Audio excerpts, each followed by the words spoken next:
Breathe life. Television by Roald Dahl. The most important thing we've learned so far as children are concerned. Then near your television set, or better still, just don't install the idiotic thing at all. In almost every house we've been, we've watched them gaping at the screen. They loll and slop and lounge about and stare until their eyes pop out. They sit and stare and stare and sit until they're hypnotized by it, until they're absolutely drunk with all that shocking, ghastly junk. Oh yes, we know it keeps them still. They don't climb out the windowsill. They never fight or kick or punch. They leave you free to cook the lunch and wash the dishes in the sink. But did you ever stop to think, to wonder just exactly what this does to your beloved thought? It rots the senses in the head. It kills imagination dead. It clogs and clutters up the mind. It makes a child so dull and blind. He can no longer understand a fantasy, a fairyland.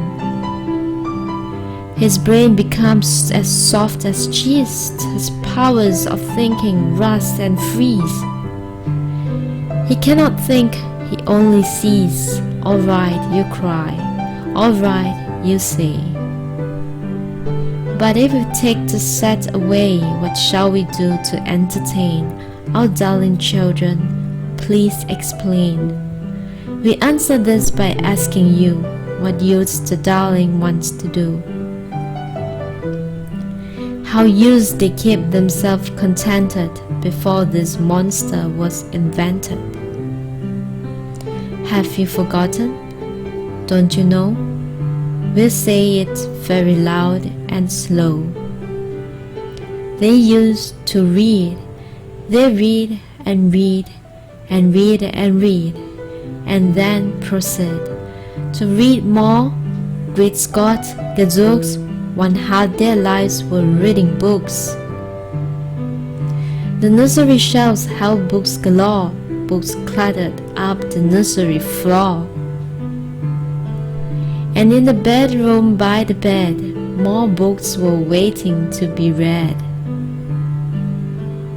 Such wondrous fine, fantastic tales of dragons, gypsies, queens and whales, and treasure isles and distant shores where smugglers row with muffled oars,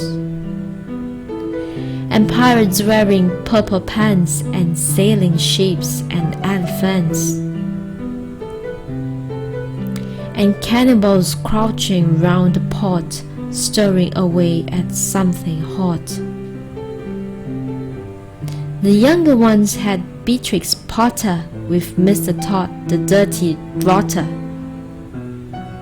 and Squirrel Nutkin, Pigling Bland, and Mrs. Tiggy Winkle Ann.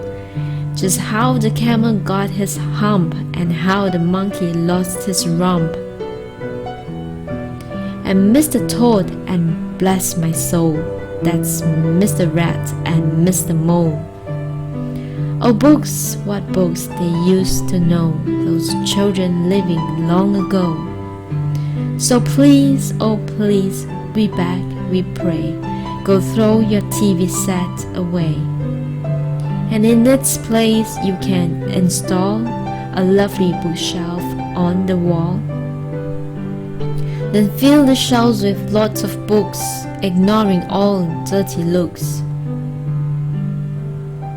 The scream and yells, the bites and kicks, and children hitting you with sticks.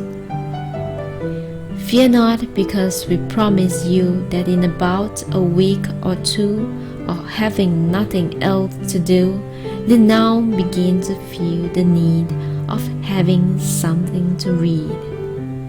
And once they start, oh boy, you watch them slowly growing joy